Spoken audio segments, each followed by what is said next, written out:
Hello students, welcome back to my YouTube channel. तो आज हम कर रहे हैं मेटल नॉन मेटल का लास्ट टॉपिक है हमारा कोरोजन एंड अलॉयज। इससे पहले के सारे लेक्चर सारे टॉपिक हम कवर कर चुके हैं, तो इस चैप्टर का ये लास्ट टॉपिक है कोरोजन एंड अलॉयज। कोरोजन हम फर्स्ट चैप्टर में ऑलरेडी पढ़ चुके हैं और यहाँ पे दोबारा से हम पढ़ने वाले हैं। तो चलो स्टार्ट करते हैं आज का लेक्चर। तो आज का हमारा टॉपिक है पहला कोरोजन। तो कोरोजन क्या होता है, इसको हम फर्स्ट चैप्टर में ऑलरेडी पढ़ चुके हैं, दोबारा से सेम टॉपिक कवर कर रहे हैं हम, कोरोजन। तो कोरोजन याद होगा हमने फर्स्ट चैप्टर में पढ़ा था, जब मेटल को स्लोली ईट करती है एटमॉस्फेरिक गैसेस, जैसे कि CO2, O2, कार्बन डाइऑक्साइड हो गया, ऑक्सीजन हो गया, मॉइस्चर हो गया, सल्फाइड गैसेस, जिसकी वजह से जो मेटल्स होते हैं वो oxides, carbonates, sulphides and so on in सब में कन्वर्ट हो जाते हैं, जिसको हम बोलते हैं कोरोजन। जिसके बारे में पढ़ा भी था, जो कि आयरन में corrosion means rusting, reddish brown colour का होता है, कॉपर में ग्रीन, सिल्वर में ब्लैक। तो वही सारे टॉपिक्स हम दोबारा से यहाँ पर कवर करने वाले हैं। फर्स्ट चैप्टर का टॉपिक है corrosion. Same statement, same point, सब कुछ सेम आने वाला है, डेफिनेशन भी सेम। तो डेफिनेशन कोरोजन की होती है, फिर समझते हैं। The process in which slowly eating of metals by atmospheric gases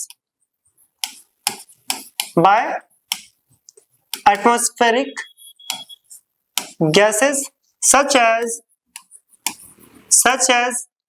CO2, O2, water vapour,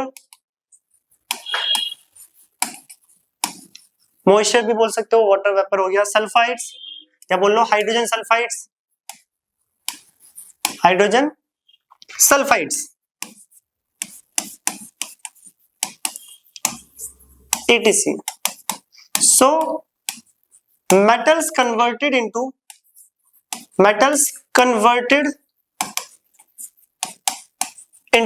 तो मेटल्स किस में कन्वर्ट हो जाते हैं? ऑक्साइड्स में। तो सही से समझना, ऑक्साइड्स, कार्बोनेट्स, सल्फाइड्स,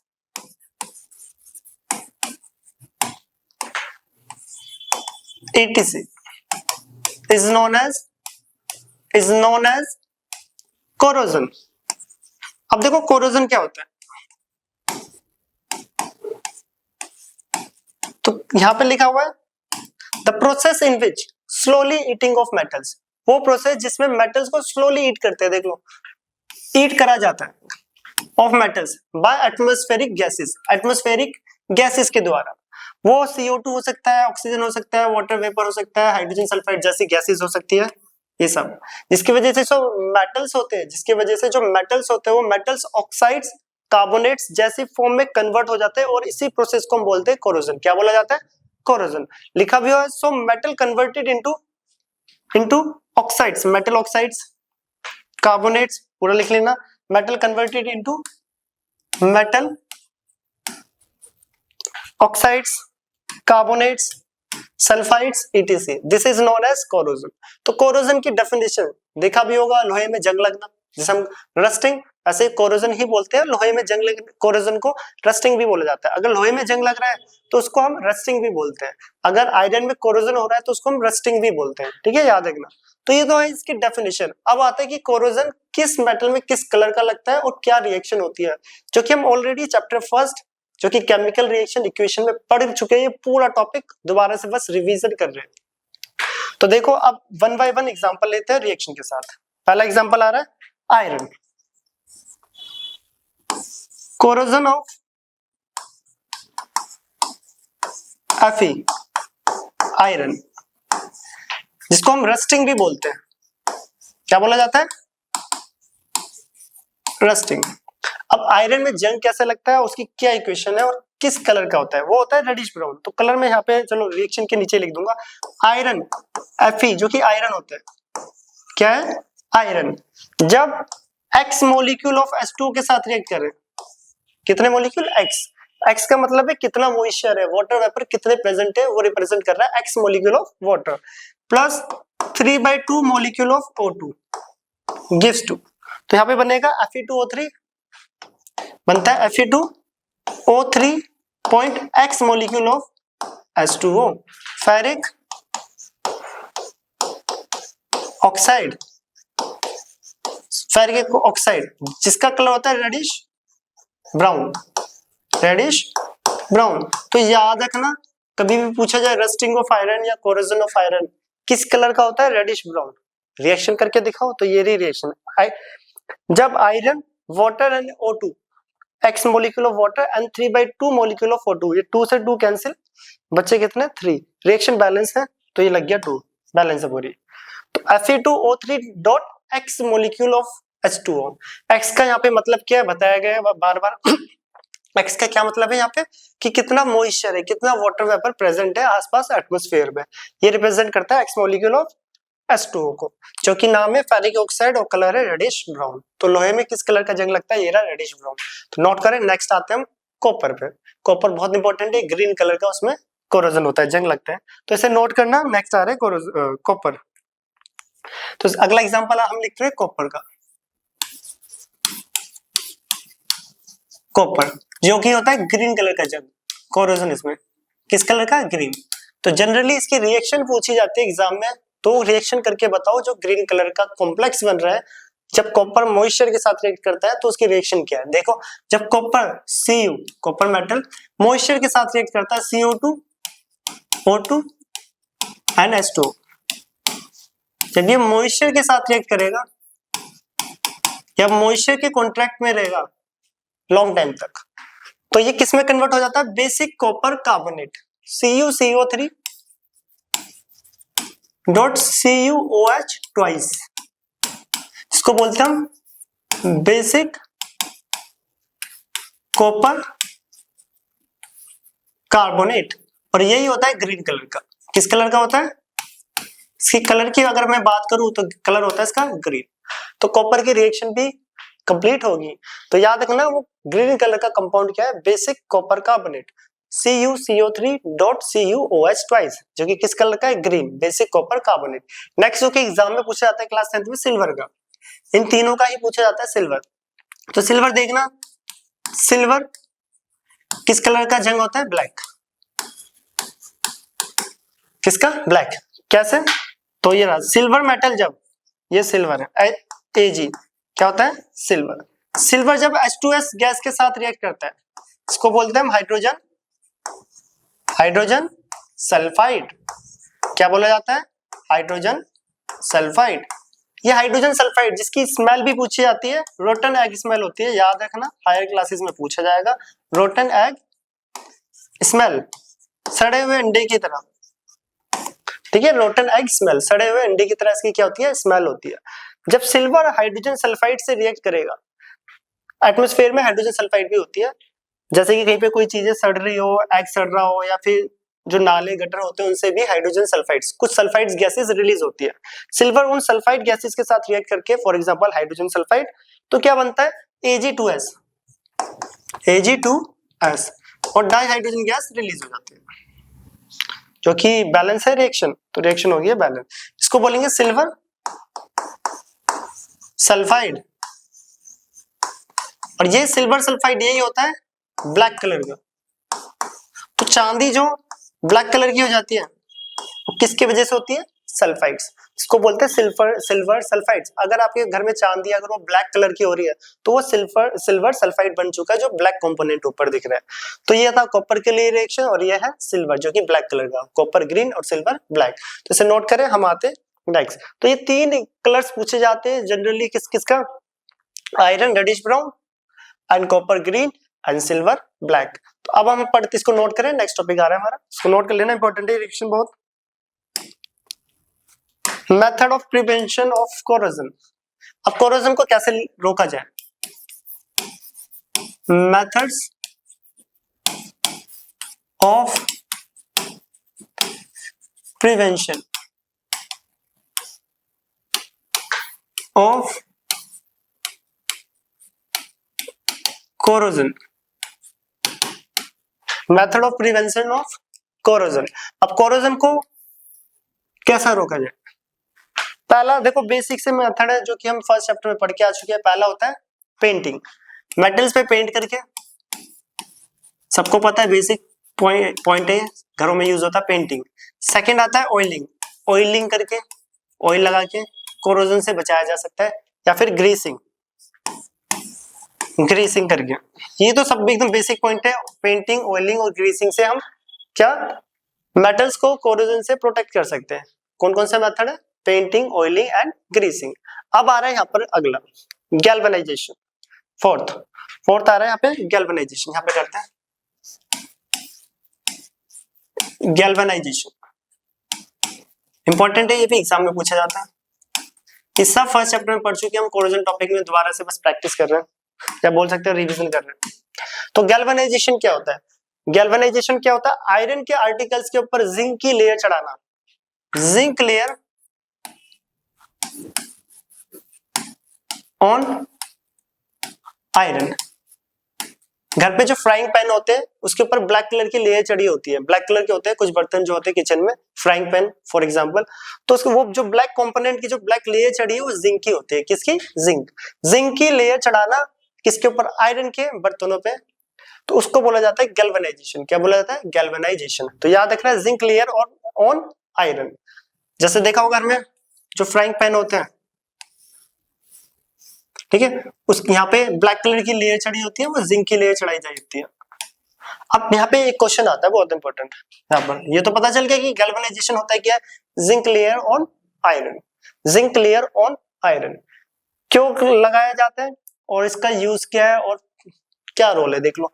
जिंक जो होता है वो मोर रिएक्टिव होता है, zinc is more reactive than iron, Fe।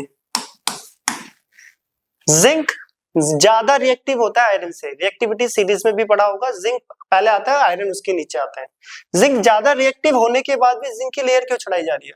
अब कुछ बच्चे यहाँ पे बोलते हैं कि जिंक की लेयर इसलिए चढ़ाती है वो लीस्ट रिएक्टिव है, नहीं, जिंक तो ज्यादा रिएक्टिव होता है, ज्यादा रिएक्टिव होने के बाद भी आयरन पे क्यों चढ़ाया जा रहा है उसकी लेयर, तो ये बहुत इंपॉर्टेंट है। तो देखना अब होता है क्या है, जैसे इसके ऊपर जिंक लेयर चढ़ाते, चलो हम यहाँ पे समझते हैं, जैसे पहले हमने करा था, ये एक आयरन का कोई भी बर्तन है, ठीक है, मैं यहाँ पे एक लेयर चढ़ा दूं किसकी? जिंक की।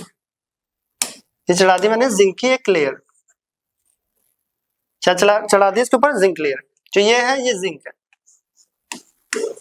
जिंक लेयर, और ये जो व्हाइट में था ये है आयरन, आयरन का बर्तन है कोई भी, ठीक है, जिंक की लेयर चढ़ा दी। जिंक ज्यादा रिएक्टिव होने के बाद भी इसकी लेयर क्यों चढ़ाई जा रही है? अब होता है क्या, ये जो जिंक है, जैसे अभी हमने कॉपर में रिएक्शन पढ़ी थी, ये जो जिंक है, जिंक रिएक्ट विद, चलो इसके बारे में लिखते पहले, नोट करके यहाँ पे, जिंक रिएक्ट विद, क्या होता है, जो जिंक है वो रिएक्ट करता है मॉइस्चर के साथ, react with moisture, that is CO2, O2 and H2। Moisture के साथ रिएक्ट करके क्या बनाता है? To form basic zinc carbonate. अब यहाँ पे क्या हो रहा है देखते हैं। अब ये जो जिंक की लेयर चढ़ाई गई है, ब्लैक कलर की लेयर चढ़ाई जाती है बर्तनों में, फ्राइंग पैन में, वो एटमॉस्फेयर के साथ रिएक्ट करके क्या बनाता है? Basic zinc carbonate. अब ये बेसिक जिंक कार्बोनेट की रिएक्शन क्या है, तो रिएक्शन को हम यहीं पे लिख लेते हैं, स्पेस है, चलो इसको नीचे करते हैं। तो बेसिक जिंक कार्बोनेट की रिएक्शन लिखते हैं। तो जिंक था जो, वो CO2 H2O O2 के साथ रिएक्ट करके, क्या करके? रिएक्ट करके क्या बनाता है? बेसिक जिंक कार्बोनेट, जो कि प्रोडक्ट बनता है ZnCO3.ZnOH ट्वाइस, यही होता है बेसिक जिंक कार्बोनेट। तो ये रिएक्शन अभी हमने पढ़ी है, बेसिक कॉपर कार्बोनेट, सेम पहले पीछे देखते देखो, सेम रिएक्शन ये रही, basic copper carbonate CuCO3.CuOH twice, और कॉपर था तो कॉपर नाम आया था बेसिक, और यहाँ पे कहा है नेक्स्ट नहीं हो गया, basic zinc carbonate ZnCO3.ZnOH twice. चलो ठीक है, हमने आयरन के ऊपर एक जिंक की लेयर चढ़ा दी, फ्राइंग पैन में एक ब्लैक कलर की कोटिंग होती है वो जिंक की। क्वेश्चन आया कभी कि zinc is more reactive than iron, why it is used in frying pan. Zinc ज्यादा रिएक्टिव होने के बाद भी आयरन के बर्तनों के ऊपर उसकी कोटिंग करी जाती है, ऐसा क्यों? तो रीजन आता है जो ये जिंक है ये मॉइस्चर के साथ, ये रहा मॉइस्चर, ठीक है, मॉइस्चर के साथ रिएक्ट करके क्या देता है, बेसिक जिंक कार्बोनेट। अब ये जो बेसिक जिंक कार्बोनेट की लेयर बन जाती है ऊपर एक, तो एक और लेयर बना देते हैं इस पे अलग कलर से, एक पतली सी लेयर बन जाएगी यहाँ पे, ठीक है, जो कि है ये ऑरेंज वाली है, ये बेसिक जिंक कार्बोनेट की है। अब ये बेसिक जिंक कार्बोनेट क्या करेगा, ये फर्दर रिएक्शन होने से प्रोटेक्ट करता है पूरे मेटल्स को। तो इसके लिए भी एक पहले लाइन लिख दें, जो ये ऑरेंज कलर की कोटिंग है जो बेसिक जिंक कार्बोनेट की है, it protect metal from further attack,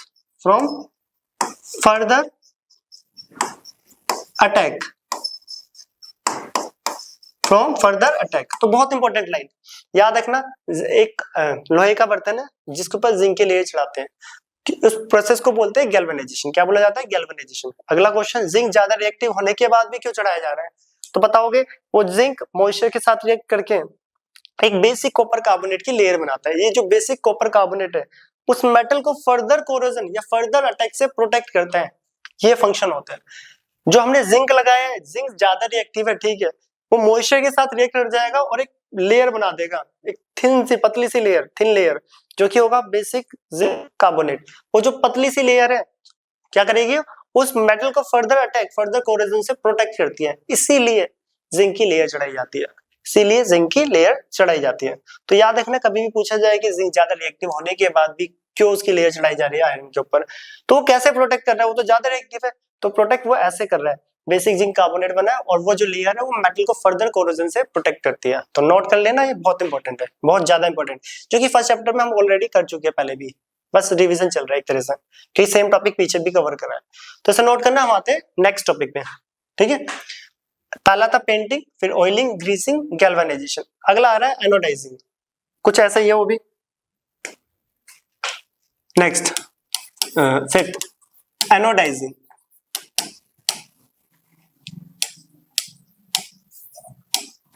anodising क्या होता है, तो अब देखो एनोडाइजिंग क्या होता है, ये एल्यूमिनियम के लिए होता है। एक एल्यूमिनियम मेटल है, ये क्या है, एक एल्यूमिनियम मेटल है, एल्यूमिनियम के ऊपर ऑक्साइड की लेयर चढ़ाना।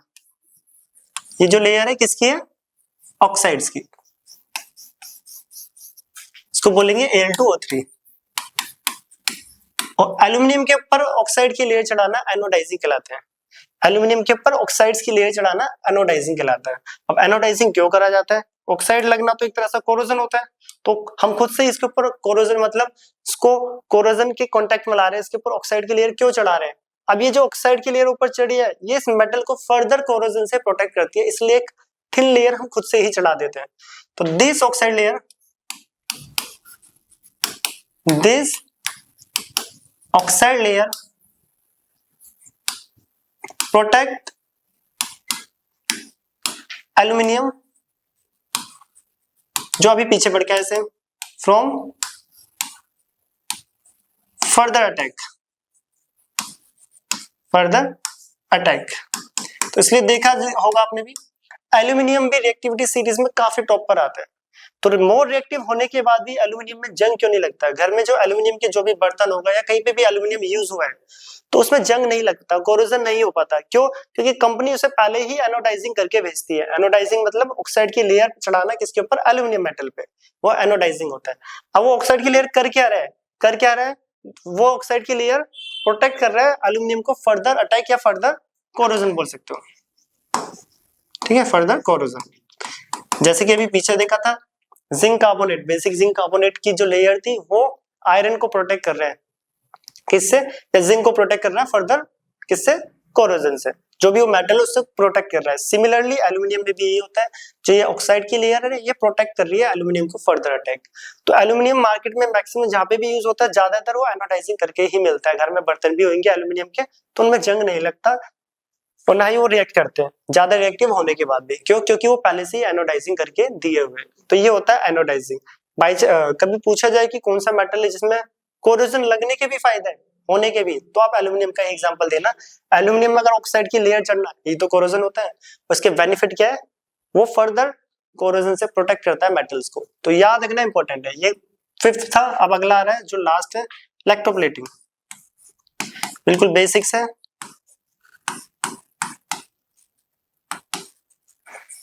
तो इलेक्ट्रोप्लेटिंग क्या होता है? मेटल्स लेयर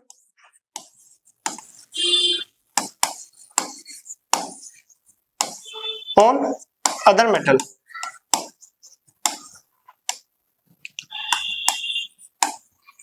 अदर मेटल्स, तो एक मेटल की लेयर चढ़ाना दूसरे मेटल्स पे डिफरेंट डिफरेंट। जैसे कि आपने देखा होगा बाइसिकल के जो हैंडल्स होते हैं वो काफी शाइन कर रहे होते हैं, बाइकों के भी मेटल्स के होते हैं ना, उनमें जंग लगता है और वो शाइन भी कर रहे होते हैं। ऐसा क्यों? क्योंकि उनके ऊपर डिफरेंट डिफरेंट मेटल्स की लेयर होती है। जनरली आयरन के ऊपर निकल की, क्रोमियम की, जैसे कि एक आयरन का बर्तन है उसके ऊपर निकल की कोटिंग कर दूं, बाइसिकल के जो हैंडल होते हैं शाइन कर रहे होते हैं मेटल्स की तरह, सिल्वर की तरह दिख रहे होते हैं, शाइन कर रहे हैं। तो उनमें क्या होता है, जैसे आयरन के ऊपर निकल की लेयर चढ़ा दी, आयरन के ऊपर क्रोमियम की लेयर चढ़ा दी, तो एक मेटल के ऊपर दूसरे मेटल की लेयर चढ़ाना इलेक्ट्रोप्लेटिंग होता है। तो ये था हमारा आज का टॉपिक, कोरोजन और कोरोजन से कैसे प्रोटेक्ट कर सकते हैं हम। तो oiling, greasing, painting, galvanization, anodizing and electroplating, जो ऑलरेडी फर्स्ट चैप्टर में भी पढ़ा हुआ था। तो इसको नोट करें। अब हम आते हैं आज के सेकंड टॉपिक, टॉपिक है एलॉय। तो बिल्कुल बेसिक सा टॉपिक है एलॉय, जो कि 9th क्लास के चैप्टर नंबर 2 में पढ़ चुके हैं हम, उसी को दोबारा से पढ़ना है। तो एलॉय पे आते से नोट करना। तो एलॉय अगला टॉपिक। तो एलॉय क्या होता है? तो एलॉय एक होमोजेनियस मिक्सचर है। किसका? टू और मोर मेटल्स, या फिर मेटल और नॉन मेटल्स का। अब दो या दो से ज्यादा मेटल्स, मान लो दो मेटल्स को मैं मिक्स कर रहा हूँ, मिक्सचर कैसा होना चाहिए? होमोजेनियस। अगर वो होमोजेनियस बन रहा है तो वो एलॉय है। क्या है? एलॉय। तो हमारे आसपास जितने भी मेटल्स हम जिनको बोलते हैं वो मैक्सिमम जनरली क्या होते हैं? सब एलॉयज होते हैं ज्यादातर। क्या होते हैं? एलॉयज। आसपास जितने भी, इस रूम में भी मैक्सिमम जितने मेटल्स होंगे वो एलॉय के फॉर्म में ही होते हैं। हर मेटल के अंदर दूसरा मेटल प्रेजेंट होता ही होता है। ठीक है। तो एलॉय होता है क्या है कि एक होमोजेनियस मिक्सचर होता है टू और मोर मेटल्स का, या फिर मेटल और नॉन मेटल्स भी हो सकते हैं। तो पहले डेफिनेशन की बात करें, it is a homogeneous mixture, it is a homogeneous mixture of two or more metals, या फिर मेटल्स और नॉन मेटल्स, मेटल्स या फिर नॉन मेटल्स। यहाँ पे एंड लिख लेना, एंड मेटल्स और non metals is known as alloys. अब कहने का क्या मतलब है देखते हैं। एलॉयज नाम सुना होगा, brass, bronze, stainless steel, steel. तो इन सब के अंदर क्या होते हैं? एक से ज्यादा मेटल्स होते हैं। इन सब के अंदर क्या होते हैं? स्टेनलेस स्टील की भी बात कर रहे हैं तो इन सब के अंदर एक से ज्यादा मेटल्स होते हैं। तो ये जो मेटल्स है ये सब, तो ये सब क्या होते हैं? एक से ज्यादा मेटल्स है, वो भी होमोजीनियस। मतलब आप देख के नहीं बता सकते इसमें कहाँ पे कौन सा मेटल है और कहाँ पर कौन सा मेटल, आपको सब एक जैसे ही दिख रहा होगा। तो इसी को बोलते हैं होमोजीनियस मिक्सचर। डिटेल में पढ़ना होमोजेनियस मिक्सचर क्लास 9th में जाके देख सकते हो। तो एलॉय होता है कि एक होमोजेनियस मिक्सचर होता है, टू और मोर मेटल्स, और मेटल्स और नॉन मेटल्स का भी हो सकता है। ठीक है। अब कैसे एग्जांपल देखते हैं, उससे पहले एक नोट और देख लेना। चलो नोट करके लिखिए आगे। लिखते हैं, if metals, if one metal is mercury, ठीक है, अगर उनमें से एक मेटल अगर मरकरी है, it is called, it is also called amalgam.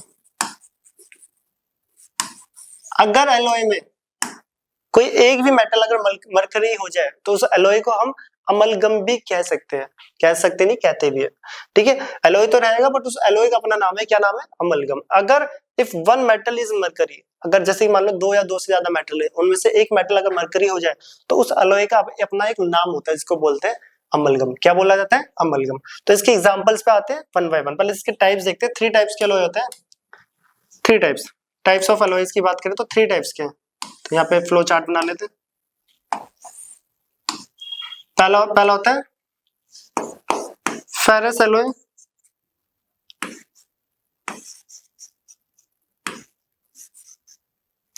Second होता है नॉन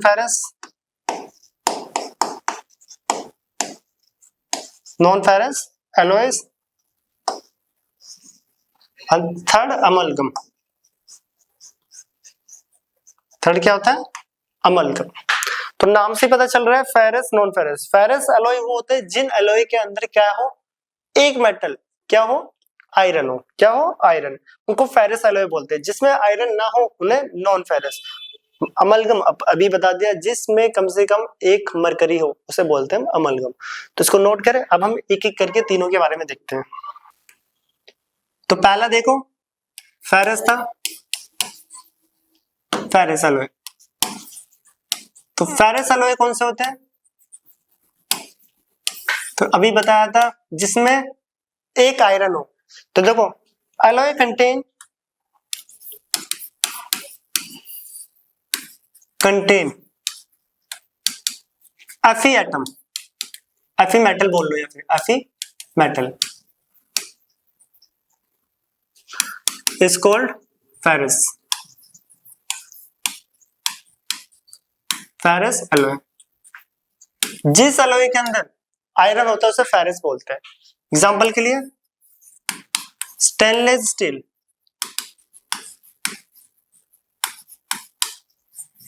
ठीक है, स्टेनलेस स्टील। देखो स्टेनलेस स्टील में एक आयरन होता है, क्रोमियम होता है और निकल होता है। इसमें से ये 74% होता है, ये 18 और ये 8 के अप्रोक्स, तो 74 ठीक है। तो देखो इस एलॉय के अंदर एक क्या है, आयरन। जिस एलॉय में एक भी मेटल अगर आयरन हो जाए उसको बोलते हैं फेरस एलॉय। क्या बोला जाता है, फेरस एलॉय। याद रखना फेरस कौन होता है, जिस एलॉय के अंदर आयरन हो, जिस एलॉय के अंदर आयरन हो। तो ये परसेंटेज याद रखना, जो कि हम आगे पढ़ेंगे भी इस परसेंटेज को। यहाँ पर जो यहाँ पे आपको दिखेगी भी, देखो पहला ये रहा स्टेनलेस स्टील 74 18 8, तो ये वैल्यू भी याद होनी चाहिए। ये रहा स्टेनलेस स्टील, ठीक है। आगे अभी देखेंगे, देख लो नेक्स्ट। नॉन फेरस में बताया था अभी, नॉन फेरस कौन से होते हैं, जिनमें आयरन ना हो, नॉन फेरस एलॉय। तो बताओ नॉन फेरस एलॉयज कौन से होते हैं, alloys does not contain iron. तो ये डेफिनेशन वगैरह खुद भी लिख लोगे, बेसिक सी alloy which does not contain Fe atom, Fe metal ले लेते हैं, is called non ferrous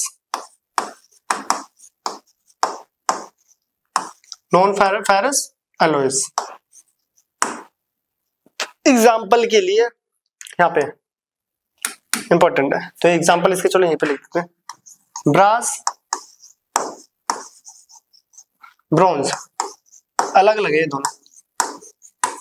brass में कॉपर और जिंक होता है, तो मैं यहीं पे लिख देता हूँ कॉपर होता है और जिंक। 80% कॉपर होता है, परसेंटेज भी याद रखना। परसेंटेज कॉम्पोजिशन एक नंबर में अलग से पूछा जाएगा, जैसे कि स्टेनलेस स्टील में कौन कौन से मेटल प्रेजेंट है उनकी परसेंटेज बताओ। परसेंटेज कॉम्पोजिशन, आयरन 74, क्रोमियम 18, निकल 8। तो ब्रास में कॉपर 80, जिंक 20%, ठीक है, याद रखना। ब्रोंज में कॉपर एंड टिन का सिंबल SN होता है। क्या होता है, SN। ये होता है 90% कॉपर और टिन होता है 10%। तो ये थे non ferrous. Brass non ferrous क्यों, क्योंकि इसमें आयरन नहीं है। ब्रोंज भी नॉन फेरस, उसमें आयरन नहीं है। कॉपर एंड टिन का सिंबल SN। क्या होता है, SN। तो ये परसेंटेज कॉम्पोजिशन याद होनी चाहिए, इंपॉर्टेंट है। अगला आता है अमलगम। अमलगम को तो पहले ही बता दिया। थर्ड क्या होता है, अमलगम।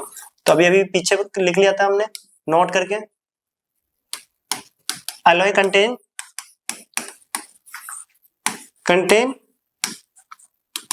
मरकरी मेटल, अच्छा जी, ठीक है, मेटल इज कॉल्ड अमलगम। तो जिसमें मरकरी हो उसे हम अमलगम बोलते हैं। एग्जाम्पल के लिए सोडियम अमलगम, जिंक अमलगम, नाम इनके जिंक अमलगम, सोडियम अमलगम, बहुत सारे होते हैं, ठीक है, ETC करके टिक लेना। तो यहाँ पे आपके लिए ये थोड़ा इंपॉर्टेंट है। तो अमलगम तो है ही कि जिस एलॉय के अंदर जिंक होता है उसे अमलगम बोलते हैं, ठीक है, जिंक अमलगम, सोडियम अमलगम, इस टाइप से, मरकरी अमलगम। फेरस इंपॉर्टेंट था, जिस एलॉय के अंदर आयरन हो उसे फेरस बोलते हैं, जिसमें आयरन ना हो non ferrous. Stainless steel, percentage composition iron, chromium, निकल।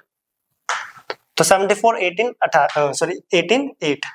अगर मैं नॉन फेरस की बात करूं, ब्रास और ब्रॉन्ज जिसमें कोई भी आयरन नहीं है। तो परसेंटेज कंपोजिशन की बात करें तो कॉपर जिंक, कॉपर 18%, जिंक 20, या कॉपर और टिन ब्रॉन्ज में 90 10। तो ये परसेंटेज कंपोजिशन जो कि नेक्स्ट पेज पे, मैं पहले इसको नोट करना, नेक्स्ट पेज पे हम कुछ एग्जांपल देखते हैं जो कि याद होने चाहिए, इसे नोट कर लेना, इंपॉर्टेंट है।